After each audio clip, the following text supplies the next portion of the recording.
Hey everyone, Pastor George here with Mailbag Thursday, and I got a little bit of a shorter one, I think, for us today, but it's still a good question. It comes from Joan, and Joan asked me, or she says she never gave it a thought before, but how did the white lily become the flower for Easter? Just a thought. To show we are washed clean can be for a grab bag. Well, Joan, good question. Yeah, you made me do research for this one because I really don't know the symbology of flowers or like the history behind them.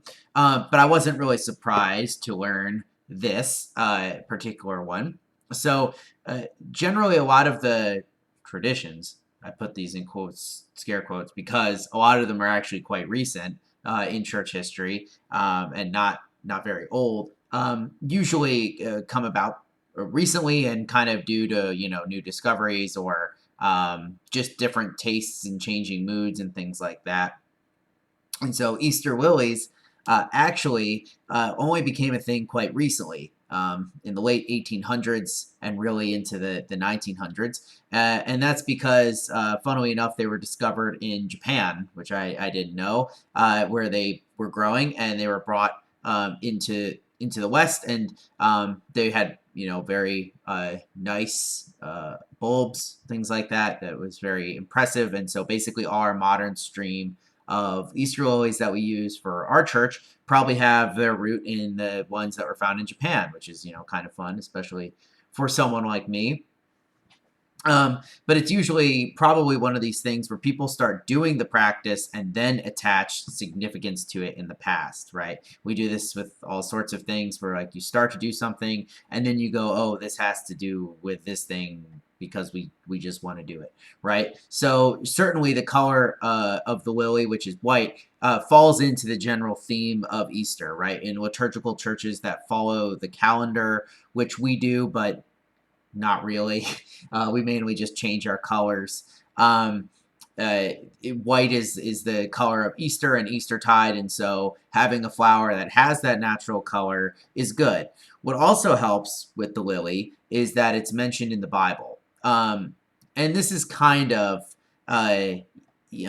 true, kind of not. It's mentioned in the Old Testament in the lily of the valley, right? And in the New Testament, you have Jesus saying, consider the lilies, right? So you have these biblical allusions, and so it's also easy to just say, oh, this is the flower that is talked about in the Bible and brought. Something to note about especially the Greek that Jesus uses or he would have been speaking Aramaic, but the Greek that is translated of what Jesus said in the New Testament is krina, which means like uh,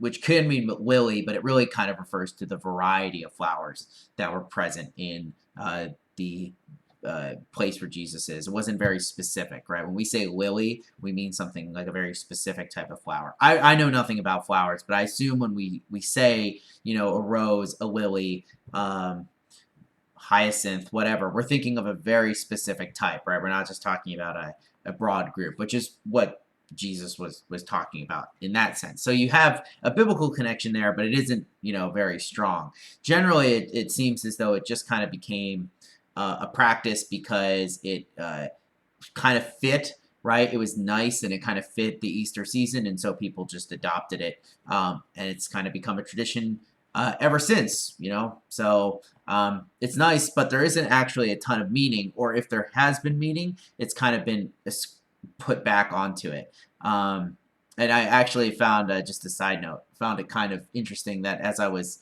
doing research, I found all sorts of stories, all folk tales or whatever, connecting lilies to different events in the Bible, but it's not in there. But it was just interesting to see how people try and kind of justify it. But yeah, that's the answer to your question. Hope it was satisfactory. I will see you guys on Sunday for worship, and I hope you have a wonderful rest of your Thursday and a good start to the weekend. Peace out.